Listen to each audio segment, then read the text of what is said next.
Okay, YouTube. There's a story that I want to talk about that I think is really important. So, as Joe Biden neared the end of his presidency, he decided to announce several executive orders. And I've been pretty critical personally of Biden's lack of action in this realm, especially considering that the Supreme Court recently granted that US presidents essentially have full immunity to when they do anything considered an official act. I've been critical of Biden because he has the power through executive orders to do some really, really positive things. He could have eliminated student debt completely, for example, with a quick swipe of a pen. Anyway, Biden, during his last couple of weeks, ordered a plentitude of executive orders, some really, really good, which is actually quite frustrating. And I'll get to that in a moment.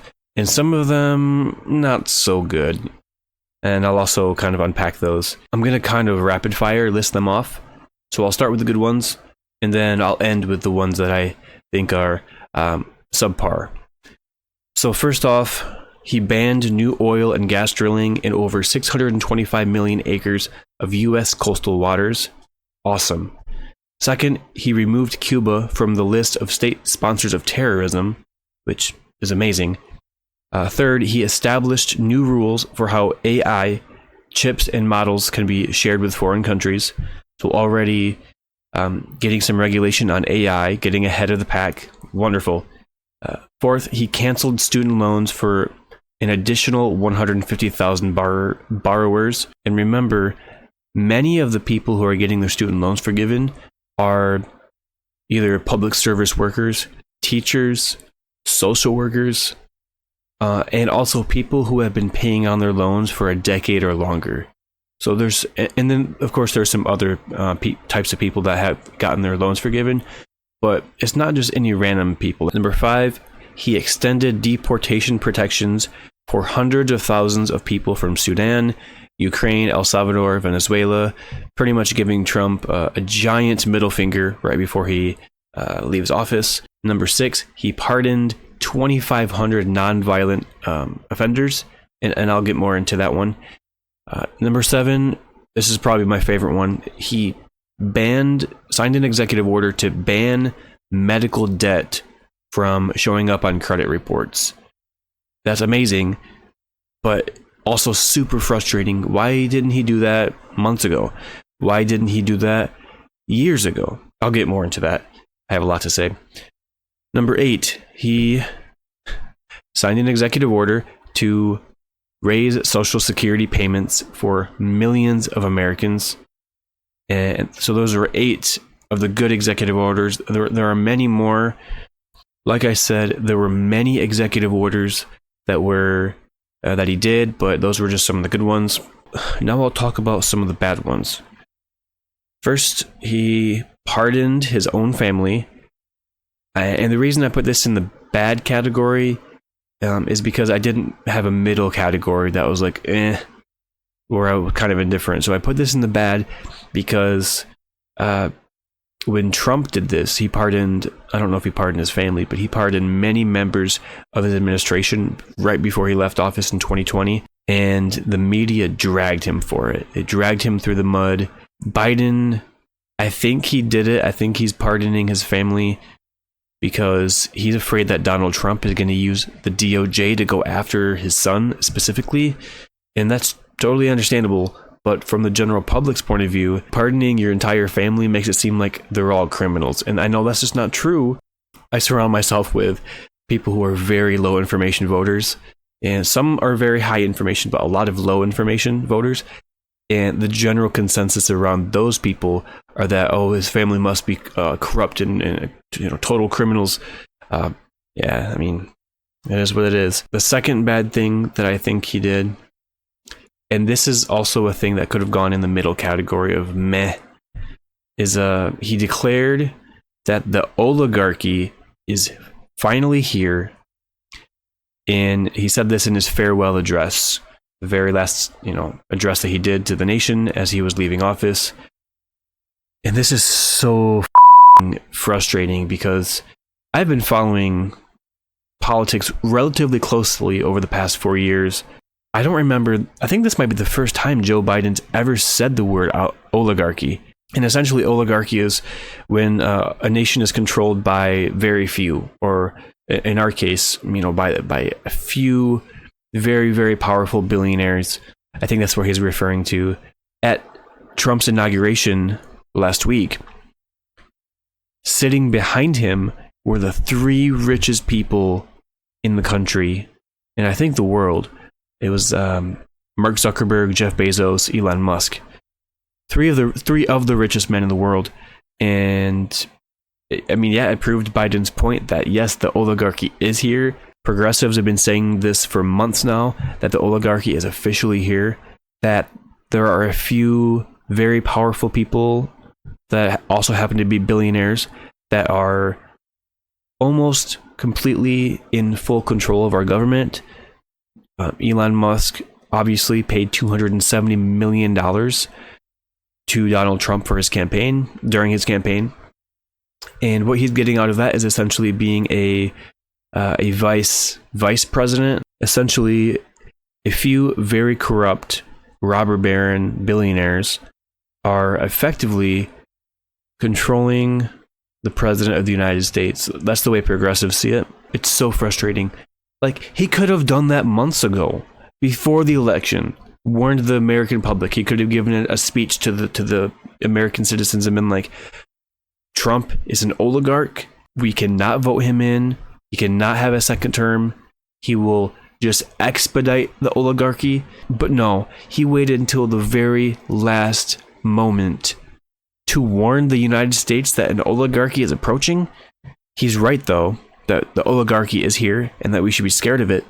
But the fact that he waited until the very last moment of his presidency to warn the US about this, it tells me that this all feels like a performance, doesn't it? Right? Like, it feels like he didn't, either one, he didn't really mean it, or two, he knew about this beforehand and didn't want to say anything because he didn't want to come off as like a radical liberal. The next thing is, and I don't think this was an executive order by any means, but Biden followed through with the TikTok ban.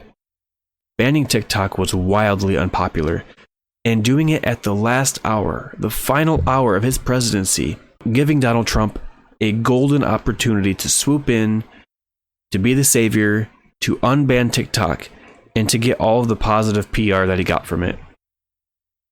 What if the TikTok CEO donated a couple $1 million to Donald Trump to his inauguration?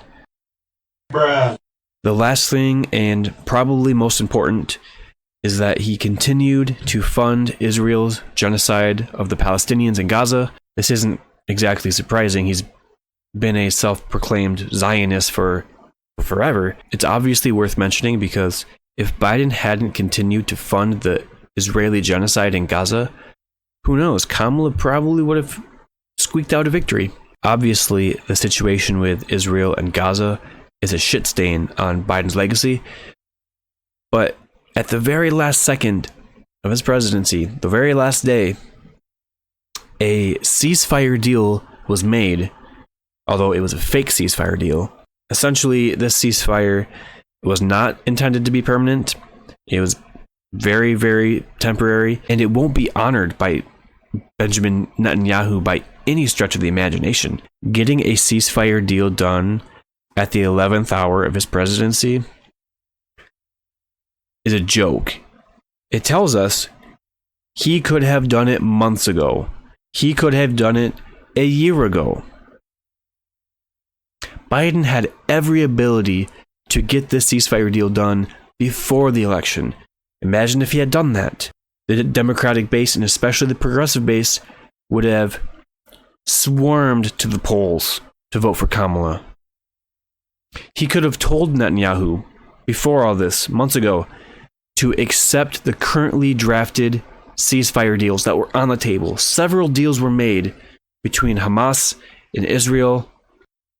several ceasefire proposals were made. Guess who declined all of them? Israel.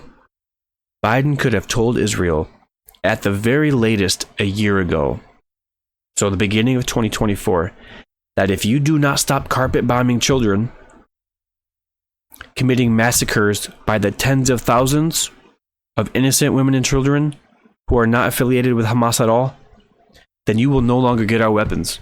We will stop sending you billions of dollars. Just like that, he could have done that. And guess what? Netanyahu would have bent the knee. He would have stopped. A ceasefire deal would have been made. And guess what that would have done? That would have given Biden and, in association, Kamala Harris, incredible positive PR right before the election. Kamala Harris would have benefited from Biden making a ceasefire deal. Like I said, should have happened a year ago. It should have happened in November of 2023. It didn't, obviously. Taking a step back for a second, how do I know that Biden could have done this? How do I know that Biden could have pressured Netanyahu enough to stop the genocide? Well, because two former presidents did exactly what I'm proposing here.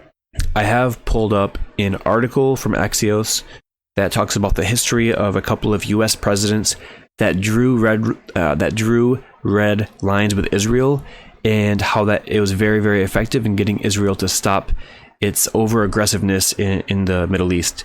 Before I dive into that, I want to quickly do something, and I want to start doing this before I read articles from certain news organizations. Allsides.com is an independent website that measures the political bias or the political leaning of different news organizations. There's a ton of different ways that they gather their information, but it's very reliable, and all of their research has concluded that Axios leans a little bit left, not by much, by negative 1.7, left of center in their political bias. It's read by a lot of moderate readers, and of course people who are on the left and then the center right. So it's a pretty reliable, and this isn't really an opinion piece. This is just talking about the history of the U.S. presidents who drew red lines with Israel.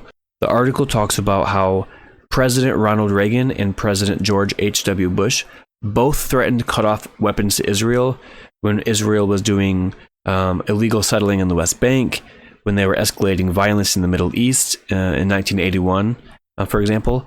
In 1981, Ronald Reagan warned Congress. He warned Congress that Israel violated their arms agreement by using U.S. weapons to invade Lebanon. And then this all talks about it in the article. I'll put it in the description of the video as well. I'm not going to read it word for word because there's tons of ads, which piss me off. And also, I'm a slow reader, so I would bore you to death. So I'll just talk about it, and you can read it later if you want to. So essentially, like I said, Reagan warned Congress that Israel was breaking their arms agreement. President Reagan told Israel that he would cut off sending F-16 fighter jets if they didn't pull their forces out of Lebanon. Israel was doing an illegal invasion in Lebanon, and Ronald Reagan was like, if you don't pull your forces out, these fighter planes, they're done. You're not getting any more. And guess what?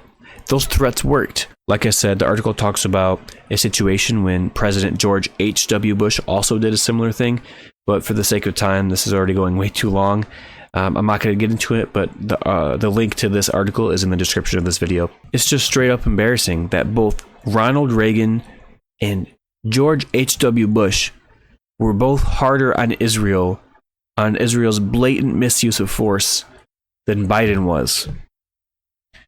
Now, Biden's administration did draw a couple of red lines with Israel. For example, when the IDF said that they were going to invade Rafah, which was where many refugees were staying, and where the Israeli government told refugees to flee to, and said, this will be a safe space for you, go here. Israel told the Palestinians fleeing the war and the destruction to go south toward Rafah. Well, we all know what happened. Israel bombed the hell out of Rafah, killing countless innocent civilians, men, women, children, people not affiliated with Hamas at all, and the US said nothing. Israel was breaking international law, They were breaking US law by using our weapons to do illegal shit. And they were very explicitly breaking or crossing that red line that Biden laid out. And we didn't punish them in any way. My main point here is that at any time over the past year, a ceasefire deal could have been made if Biden pushed back even a little bit on Israel and on Netanyahu. Kamala would have benefited from that ceasefire deal merely by being in association with Biden. And who knows, that could have pushed her just over the edge to get a couple of those key swing states. And like I've said in previous videos, I believe that Biden and Harris's lack of opposition to Israel's genocide was a major factor in Kamala Harris losing to Donald Trump this past election. I believe that if this deal was made earlier in the fall, many thousands of Democratic voters who didn't vote this time would have. The exit polls show that about 6 million less Democratic voters turned out to the polls this election. Many of those from key swing states. Even if, let's just say, a quarter of those voters voted for Kamala Harris this time, she'd be the president of the United States right now. So that's it. That's the list of all of the major executive orders and other things that Biden did over his last month or two of being president. For the sake of time, I'll just talk about the one thing that I wanted to get back to, and that was banning medical debt from being reported on credit reports. I plan on making tons of videos in the future about our broken healthcare system and how we need to move to a single-payer Medicare for all style system. But for now, these little victories are really, really good and they feel great. But we need to have a complete overhaul of our system. We need to transition to a single-payer healthcare system. But in the meantime, I think we should celebrate this win. So Biden banning medical debt from being reported on credit reports. This has personally affected so many people that I know. This is one of the most based things that I've ever seen a US president do with just a quick swipe of the pen with an executive order. Medical debt should not exist, right? We are the only major country on earth, developed country, that does not guarantee healthcare to all of its citizens. And by extension, we are the only major developed nation that has medical bankruptcy. This doesn't exist in most of the developed world. And medical bankruptcy is the number one type of bankruptcy for US citizens, which is absolutely devastating. If this executive order stands and Trump doesn't reverse it out of spite, then I think this is a huge win. A lot of people will see their credit scores go up.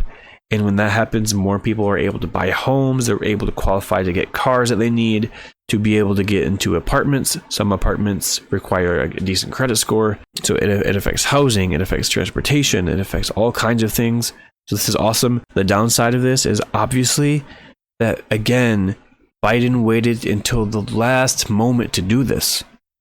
Like, what is going on? Like, why? This is such a good idea. Like, it's such a good thing. When you announce a flurry of executive orders, especially positive ones that I would venture to say 80% or 90% of America would support eliminating medical debt from credit reports. Those are the type of things that you do right before an election. Those are the type of things that you do in the middle of October on an election year. So I talked about several of the good things that he did over the last month. If he did even half of those things before the election, in my estimation, many more thousands of Democratic voters who are a part of the base, who were turned off for many reasons. I made a video about that. You can go watch that one. Many of those voters from the Democratic base that didn't turn out to vote would have voted. Obviously, as a progressive, I would rather see someone who is a leftist in office, a Bernie Sanders type, than Kamala Harris. But I will vote for a moderate liberal Democrat, Kamala Harris, over Donald Trump, over an authoritarian fascist dictator wannabe, 100 times out of 100. I will always do that for obvious reasons. So yeah, that's it. That's all I wanted to talk about in this video, was all of the things that Biden did at the last moment and how we should celebrate some of them, but also that it's so incredibly frustrating that he waited until the 11th hour to do it. Especially knowing that some of these things were so great, like eliminating medical debt from credit reports, banning new oil and gas drilling. He raised Social Security payments for millions of Americans. So yeah, that's all. Thank you. Goodbye.